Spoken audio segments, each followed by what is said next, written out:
Alabama has to answer a couple questions this year, or Kalen DeBoer will find himself on the hot seat.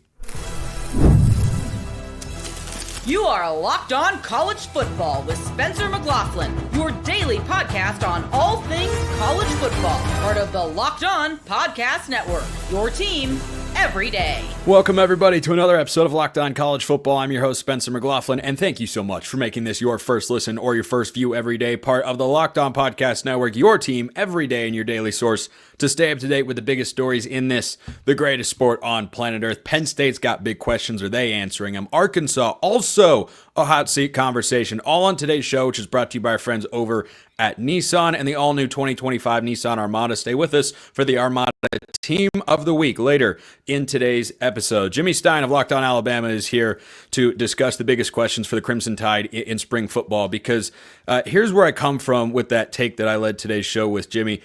I think that Kalen DeBoer has to at least be a 10-win coach this year, or going into next year, you're going to say Alabama fans are putting a certain line on you have to be here or else you should be gone. Is that a crazy take to you? No, especially from the fan perspective. Again, we'll see how the season plays out and what the administration thinks about, kind of hot seating a coach that would have a $66 million buyout after next season at a time you've got to take $20 million off the top now for revenue sharing. That's going to affect everyone, not just Alabama. But I think that point is good, Spencer. If Alabama doesn't make the playoff again, I think most or many Alabama fans will be off the bandwagon and things will start getting loud. That's just not making the playoff. You could conceivably win 10 games, not be in the playoff. That's highly unlikely. But I think making the playoff is just sort of imperative, or there will be a lot of at least fan heat. And let's remember, Spencer, in this new era, you're sort of dependent on fans to some extent to help pay the players. I mean, you've got to have fan support or things can get sort of messy. So we'll see. But I think making the playoff would certainly be my advice. Yeah, and I don't think an SEC team can go 10-2 and not make the playoff. It would have to be such a weak schedule, and even then, I just struggle to see how that would materialize either this year or especially next year if we have a 14-team playoff and the auto bids and that sort of stuff. But the big questions for really just the one big central question broken into three individual parts for Kalen DeBoer is which guy emerges as his starting quarterback, because if you're an Alabama fan, I think it is reasonable to look at what DeBoer walked into last year, where he lost his offensive coordinator, Ryan Grubb, who's now back, and his offensive line coach when he was expecting to have them there. He's working with a quarterback who is experienced and really talented, but maybe not the perfect fit for what he likes to have at the quarterback position. You look at him compared to Jake Haener or Michael Penix, who he thrived with, and Jalen Milroe, just a different style of guy, and I think that clashed a bit as the season went on. But now you got a three-horse race. You've got Keelan Russell, you've got Austin Mack, you've got Ty Simpson. How is Alabama answering that question so far in spring practice? Well, I don't think there's going to be some sort of bold announcement or proclamation. I think a major goal that Alabama's going to have this summer is to keep all three guys on the roster. That's the three you got. If you say someone's a starter, you're going to worry one of them or the other two will leave. I think there will be a competition that will take place all the way through fall camp, in part for that reason, and secondly, because it probably is sort of tight. Keelan Russell is an immensely talented kid. Austin Mack is kind of a quarterback you would build in a laboratory. But Ty Simpson is a redshirt junior. He's been around. A lot of people forget because of the shiny new toy concept with Keelan Russell being brand new to campus. Ty Simpson was a 5-star also, and 5-stars tend to be real toolsy. Ty's got a great arm. He's a plus athlete. And again, he's now going into year 4.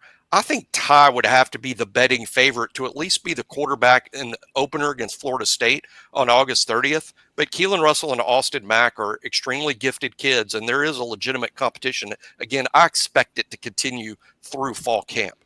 So the interesting thing that I think you just said is that you feel like one would transfer if he's further down the depth chart than you'd think. Would Keelan Russell hop in the portal if he goes to Alabama spring practice and is told you're the number 3 guy?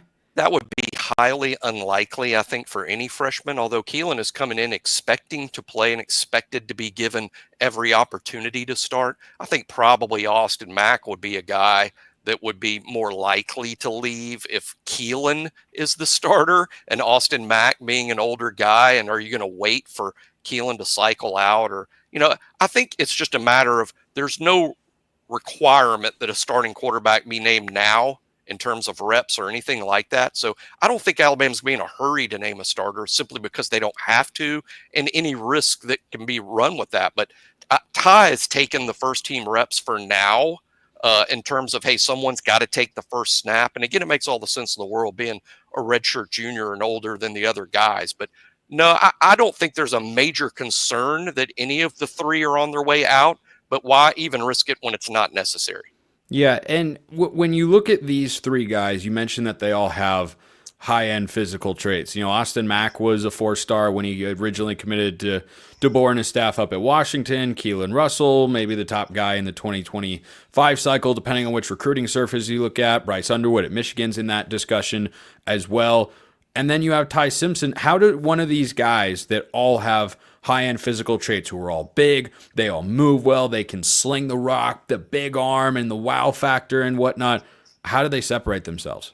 I think eliminating or reducing errors. I think when you look at Alabama's losses a season ago, it wasn't because Jalen Milroe wasn't dynamic enough. It was just that he was simply inconsistent in the pass game, inaccurate at times, too many turnovers, especially down the stretch. When you're talking Tennessee, Oklahoma, those losses, I think eliminating or reducing negative plays is a focus right now of the spring. And Ty Simpson being the older, more mature kid, you would think he would be the one well suited to do that. Keelan Russell's learning an offense. And of course, Austin Mack, he's had 2 years now in college, but he's still a young guy. He reclassified when he was in high school. So even though this is going to be Austin Mack's third year as a college football player this fall, really should only be a second year in terms of age. Outside of quarterback, Jimmy, what would you pinpoint as the number one question for Alabama to try and at least work to answer this spring?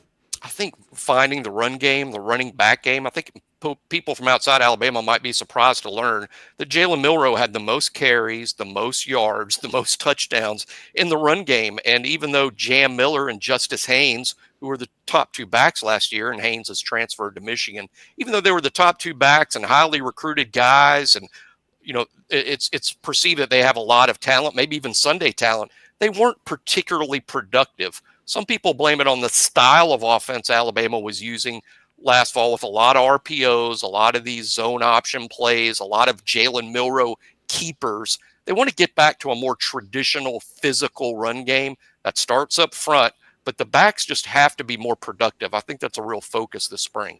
Yeah, it doesn't surprise me to hear that about Milroe and the rushing stats, because I always watched Alabama last year and thought, boy, they just kind of barely get the ball to Haynes and Miller, and I feel like these guys are talented. I think Haynes going to Michigan, I think he could thrive. They've got several running backs up there. I'm sure he'll just be one of those guys, but I fully expect him to have a big season for the Wolverines this fall. Jimmy Stein, Locked On Alabama, great, and appreciate the time, my man. We're going up to Happy Valley next because they've got questions at Penn State too, even though they're, national championship or bust, kinda. The Armada Team of the Week is brought to you by our friends at Nissan and the all-new 2025 Nissan Armada. Each week, our Locked On College basketball experts are picking one team that stands apart. From top-seeded stars to the unexpected upsets, these guys showcase the strength and sheer power needed to push their team forward. How about the Arkansas Razorbacks? I'm talking about their football team later in today's show, but their basketball team, that's our Armada Team of the Week. They are a double-digit seed. They're in the Sweet 16 in Coach Calipari's first year, despite losing their first 5 SEC games. I mean, these guys, I didn't have them there. I thought they'd win in the first round, not the second. They proved me wrong, knocking off the 2 seed and St. John's. When it comes to the Nissan Armada, they say go forth and conquer, and that's exactly what Arkansas have done right here. It's clear our Team of the Week is out here ready to conquer the road ahead with confidence, just like you can in the all-new Nissan Armada or any of Nissan's outstanding vehicles. Take the Nissan Armada, Rogue, or Pathfinder and go find your next big adventure. Shop nissanusa.com. Penn State's biggest question is the same question they had last year that maybe kept them out of the national championship game. Zach Seyko, Locked On Nittany Lions, joining me here to discuss the wide receiver question at Penn State. Zach, this is something they've addressed in the portal. I really don't have many other questions about Penn State. It's just the one. I know what Drew Aller is. I know what the running backs are. You've got 4 offensive linemen coming back. You've got Denai Dennis Sutton to lead the defensive line. You've got returners in the secondary. This is the one position group, no Tyler Warren, sure, but this is the one position group to me that just stands out as, hey, if Penn State's going to take that next step, they have to be better on the perimeter. Are they? Yeah, that's fair to ask. And I would argue that wide receiver is not even the biggest position group of concern. For me, it's defensive tackle. Just to kind of put that out there, everybody's going to highlight wide receivers because they've been so poor. They've been so bad. So they have only nowhere else to go but up. Defensive tackle is what I'm keeping an eye on. If you want to ask a follow-up question about that, I'm happy to get into it. But since you asked about wide receiver, look, they lost Amari Evans. They lost Trey Wallace to the transfer portal, but they recover it with guys like Devontae Ross, with Kyron Hudson. I think Kyron Hudson's going to be phenomenal for Penn State. Is he going to be this all Big Ten type of receiver? No, because he doesn't have to be. They have Nicholas Singleton. They have Katron Allen. They are going to rely on the ground game, but you just need to get serviceability. And that is what Kyron Hudson's going to be able to give you. That's what Devontae Ross is going to give you. You need somebody in Hudson who can, take on cornerback number 1. He's not going to be able to necessarily take over games, but he can block for you. That's massive when this is going to be a ground and pound run first type of team. He is somebody that can give you, he's a possession receiver. You just need him on 3rd and 7. Can you find Kyron Hudson? That's what he's needed for. Devontae Ross is going to stretch the football field. Ross has game-changing type of speed. So with Andy Kotelnicki still calling plays for Penn State, you can work with play action. Those 4 returning offensive linemen that you mentioned, Penn State, people are agreeing with me that Penn State very well might have the best offensive line in all of college football going into next season. Notre Dame would like a word, but I hear you. They're one of them. Maybe it's a 1A, 1B type of situation. Conservatively, Penn State's top 3. So you have that. You have 2 running backs, elite running backs, may I add. You run with them. Then you go play action. Your safeties bite. Your safeties and linebackers bite. Devontae Ross, Drew Aller's got the arm to make the throw. So it really just needs to. It's simple. It goes back to the whole Andy Kotelnicki, Dairy Queen Blizzard. You have your base, you have your simplicity, and then you kind of mix and match your toppings from here and there. So Penn State's wide receiver, they're getting Caden Saunders back from injury as well. Do I think they need somebody else in the transfer portal just to offer some depth? Absolutely, but Tyser Denmark's a name to keep an eye on as a redshirt freshman. Kobe Howard has impressed as an early enrollee true freshman. Just a couple of names that will factor into the rotation, but maybe won't be superstars right away. But Penn State, I think, is in a better spot than what they've been the past few years. Do you have any questions left at all about Drew Aller at this point? Coming into, his 4th year of spring practice, and he's a multi-year starter. Like, we just kind of know what he is, right? Like, there's no major question, at least in my mind, about Drew Aller. I think he's the quarterback in the Big Ten I actually have the fewest questions about, probably, because you look around the rest of the conference and, Dante Moore's a big name in Oregon. Well, last time he started, he kept throwing the ball to the wrong team and got benched, but he wasn't in as good of a situation as he is now. What did he learn taking a season off? Dylan Raiola, does he take that sophomore leap, or does he have a sophomore slump before a junior year pop season into a Heisman caliber quarterback over at Nebraska? Damon Williams at Washington, another guy. Like, you can just keep going down the list. Aiden Childs at Michigan State, incredibly high ceiling, very low floor. I think from a production standpoint because of the offense and the turnover issues that he's had. But Drew Aller's quarterback I have the fewest questions about. Are there any that you want to see him answer here during spring practice?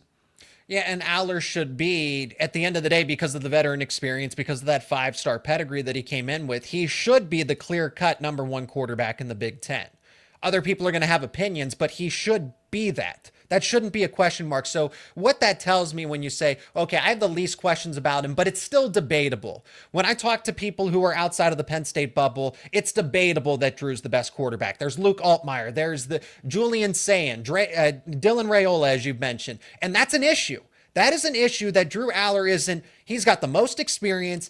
I think he has the most arm talent, but it's the fact that, he's not the decisive number 1 quarterback in the Big Ten. And would people have him top 3 in the country? Probably not. So that's a little concerning when you talk about the outside perspective. From here, I want Drew Aller to be Penn State's quarterback. There's not many other quarterbacks I would take above him at this point in time. I mean, you could make an argument for Arch Manning. That's probably about it. I would take Drew Aller because of the consistency simply for being at Penn State. But objectively speaking, if I'm putting a fantasy team together of college football players, I'm still taking Aller. What I need to see from Aller, are you a veteran?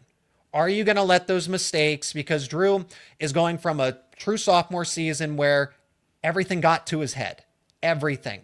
And then to an extent, his true junior season, but he settled in and we kind of saw this fiery side of him. But then that tentative, passive side of him came out again in that Notre Dame game. And that's where, in the regular season, it's one thing to do it against Ohio State. When the season is on the line in the national semifinal, you can't afford those because he was missing throws that we know he makes. Okay, so if we know he can make them, why are you missing them? That means that his mental toughness was drained in that national semifinal game. So it's not about his footwork. It's not about his arm strength. It's not about his accuracy. It's all mental. I need Drew to act and look like he is a senior quarterback that everybody expects him to be. He is now a veteran.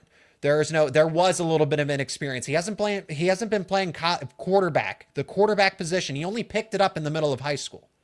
He needs to look the part of a veteran, older, experienced quarterback playing his fourth and final year of college football. That's what I need to see from him. But you're only going to pick so much up in spring football practices when that killer mindset only comes up with the 2 minutes to go in the fourth quarter of a big game. You're not going to see that in spring practice, unfortunately. So if you're looking at going back to the quarterbacks you might rather have in the entire country, you got to put Garrett Nussmeier from LSU in there. He's got the same veteran status. I think he is top 5 in the Heisman odds going into 2025 right now with good reason. He's also got a lot of big time weapons at LSU because, well, it's LSU. They've always got a really good receiving core.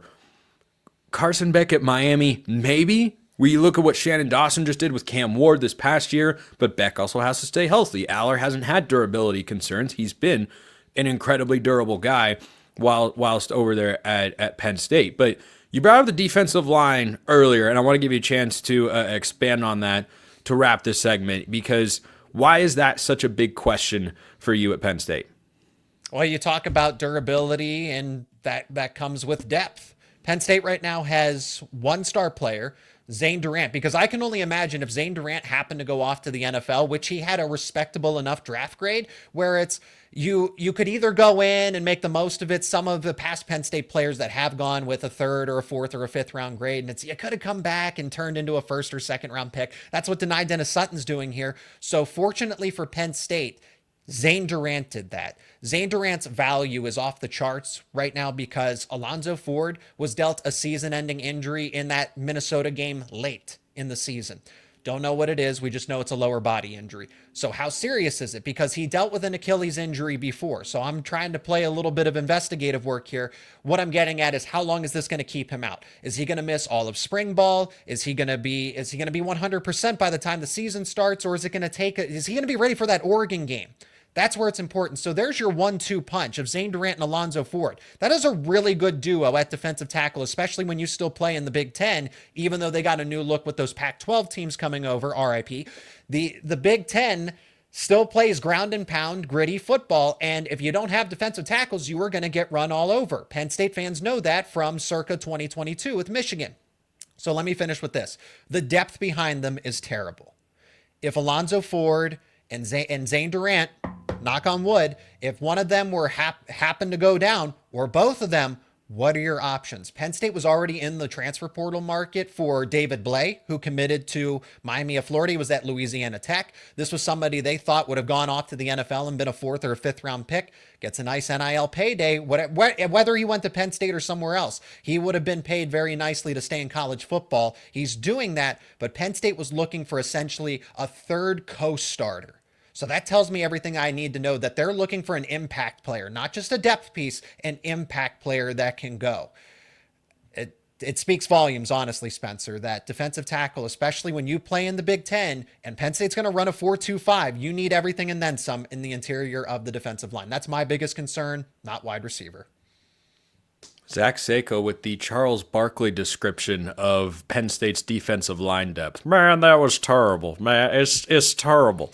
Just absolutely. It's a good impression. Honest as can be. Thank you. I work way too hard at it and spend too much time because I have too much free time on my hands. But that's why I bring you guys this show. Zach Seyko, Locked On Nittany Lions, brings you a great show over there as well. Sam Pittman at Arkansas. What an interesting cat. Is his seat too hot, too cold, or is it Goldilocks just right? First, this episode brought to you by Supply House. Get the supplies you need from the site made for the skilled trades. Supply House. Whether you're in plumbing, HVAC, or electrical work, Supply House is the reliable way to order products online. Their easy-to-use website is packed with helpful resources and the latest product info to help you get the job done right. Plus, with a complete inventory of over 200,000 parts from over 400 top brands, you'll find exactly what you need, delivered fast from coast to coast, just like seemingly every conference nowadays. Need help with an order? Supply House offers expert support and industry-leading service, so you'll always talk to a real person. And for trade pros looking for an extra edge, their free TradeMaster program offers exclusive perks like a dedicated phone line, free shipping, and discounts on every order. Join the TradeMaster program today at supplyhouse.com/TM and start ordering plumbing, HVAC, and electrical supplies with just a few clicks. Plus, use promo code SH5 for 5% off your order. That's supplyhouse.com. The NCAA tournament is here, and so is the Bracket Breakdown. Locked On Podcast Network and Amazon Fire TV channels are teaming up to deliver NCAA tournament coverage like never before. Watch studio shows featuring former players and Locked On's local experts as they guide you through every upset, buzzer beater, and bracket matchup. Stream it all for free on Amazon Fire TV channel. Search Bracket Breakdown to see it all for free. It's your team every day. Where is that seat underneath Sam Pittman? John Neighbors of Locked On Arkansas is here to discuss just that. Because I got to tell you, John, last year when you and I spoke about the Razorbacks, I think you and I were both expecting, yep, we're going to get through 5, maybe 6 games with Sam Pittman, and then it'll be on to a new coach. And then all of a sudden they beat Tennessee, and it's like, well, we're not going to fire him now. So 7-6, is this too hot of a seat? Not cold enough of a seat? Goldilocks just right? Going into spring football here for Arkansas. What do you do with this guy? Yeah, it's kind of just, it's hard for any Razorback fan to be excited about the future of Arkansas football right now. And a lot of it just has to do with the very average place of where Arkansas football is. I mean, there's always excitement when there's newness. And I think that anytime you have coaches change, you have, even if the coach is not some big name or a rock star hire, there's still just always going to be a lot of intrigue because of that. Well, Sam Pittman's entering into his 6th year as the Razorback head football coach. He's coming off of a 6-6 and 4-8 and 6-6 season, respectively, in the 3 straight years. He lost pretty much all of his notable best players to the transfer portal, many of them going to other SEC schools. And it doesn't have good vibes. It just doesn't have this feeling of, oh, it's all going to be great, grand, wonderful. The team's going to be just as good, if not better, than what they were a year ago. Because not only did they lose some of their best players, but their schedule gets exponentially more difficult this next season, because not only do they have to go on the road in the SEC to LSU, to Ole Miss, to Texas, and to Tennessee, but they also welcome in a team called Notre Dame, who was in the national championship game last year. They come to Fayetteville. They go on the road to Memphis, who is always an improved team. So, yeah, it is a weird time that Razorback fans probably won't even get excited about football season until maybe mid-August at this point. Yeah, and they're not the only program that struggles with mediocrity. You know, I always pop Cal into my head, an ACC powerhouse, if you ever will, of mediocrity, that is, because they're just kind of content to stay in neutral. But, you know, a few years ago, John, Arkansas had the 9-4 season, top 25 ranking, everything was feeling good. Do you think there's a chance going into this year that Sam Pittman is capable of getting back to that in a New World SEC that's got Texas and Oklahoma? I mean, I don't. You know, you can be hopeful that I'd love to be wrong, but I just don't see it. I just don't see how you can take all the things that's going on in the SEC, particularly with the teams that Arkansas is going to be facing year in and year out, the teams that are regionally close to them. I mean, all of them are much better, much more improved teams and programs right now. You think about just not only the Texas and the LSUs, because those programs are always going to be good, but I'm talking about Ole Miss. I'm talking about Missouri. I'm talking about Texas A&M. These programs that seem to be having a lot more success than you, and whether it's NIL or whatnot. I think that the one maybe caveat that you could have for Sam Pittman is that he did keep his coaching staff intact, and he kept Bobby Petrino, who he did make the offense improve dramatically from the year before to this past year. And Travis Williams, I still think is a great defensive coordinator. We'll see what he has when he doesn't have a Landon Jackson caliber player on his team anymore. But I still trust them a little bit.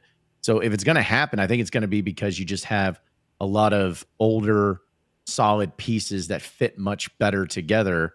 And it's not because I don't see any way, shape, or form that it ends up being because you have more talent than what you had a year ago. So it's possible, but it's just really hard for me to have any sort of argument in saying that it's going to be the case. Last year, when Arkansas said, KJ Jefferson, we'll see you later, thank you for your time, and welcomed in Taylen Green from Boise State, I'll be honest, John, I was kind of puzzled.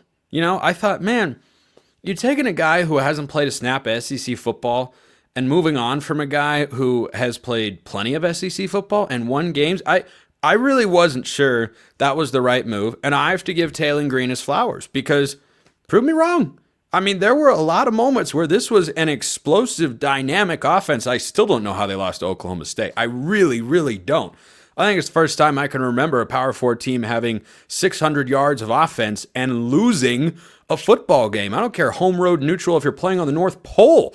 That's a bizarre thing to be able to obtain. But for Taylen Green coming into this spring, what needs to happen to inject any sort of juice? What do you want to see from him at the quarterback position? Well, a lot of it comes down to, of course, staying healthy. I mean, that's first and foremost, because when he was healthy last year, he was extremely explosive with his legs. He's got great arm strength, and he got better as the season went on. Wasn't perfect by any stretch, but the whole adage is Bobby Petrino, and quarterbacks that go from their first year to their second year under Bobby Petrino, he has. If you look at the history of it, the trend, they progress dramatically. They get much better and much more accurate, make a lot better decisions. And so I think that's what people are really going to be banking on for that, is that you have Petrino, who's a great offensive mind. I still believe he is a guy that can get your offense at least to a place to where it's competitive in this league regardless.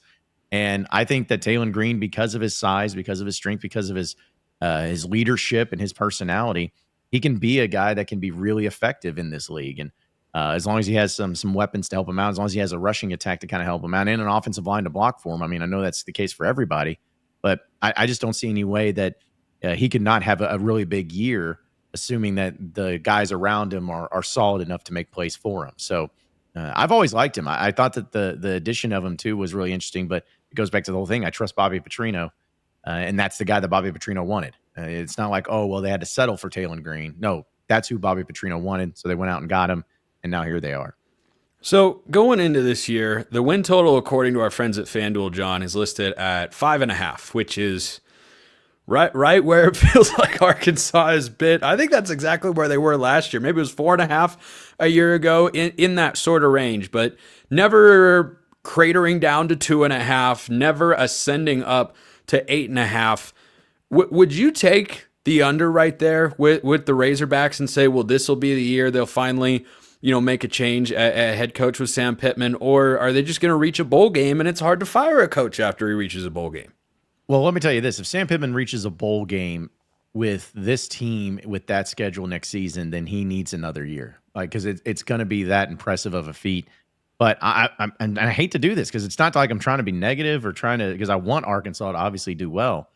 But I would take the under. I would take the under at this point because this is how their schedule. I mentioned a few of them, but this is literally how their schedule lays out. You got Alabama A&M, which should be a win, but then you play Arkansas State for the first time ever in the history of these two programs. That happens in Little Rock, and they're going to want that game.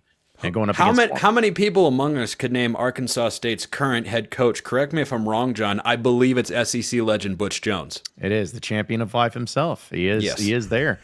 So they play them in Little Rock, which is always interesting. And then they go to Ole Miss, to Memphis, and then they have Notre Dame at home. They go to Tennessee. They got A&M in Fayetteville. And then they go and have Auburn in Fayetteville, then Mississippi State in Fayetteville, but then they go to LSU, to Texas, and then have Missouri at home. I mean, I can't look at that schedule where it stands right now and be like, yeah, I see 6 wins. I mean, I can't find them. I think it's realistic to think Arkansas probably 4-8 at this point, maybe 5-7 if things go really well for them in a certain game. But just given the circumstances of everything and comparing last year's team that had a quote easier schedule compared to this year's team who has a much more difficult, I just think it'd be foolish to think that they're going to be an improved team and make it to a bowl game. What in the world are they doing going to Memphis? Are they psychotic? Who wants any part of Memphis and Ryan Silverfield year in and year out? I'd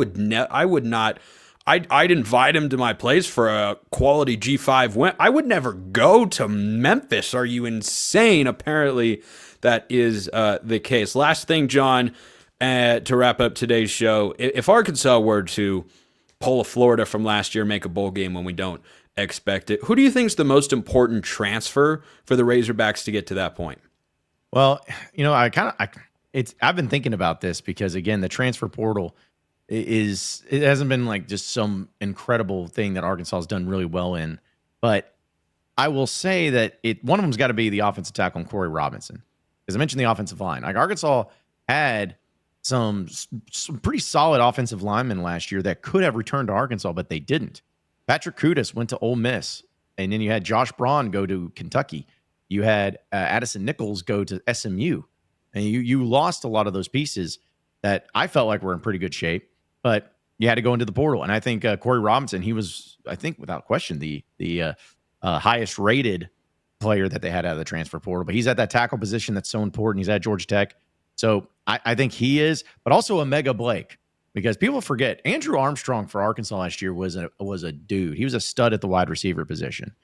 And it was ridiculous. He led the SEC in receiving yards, and he had 1 touchdown.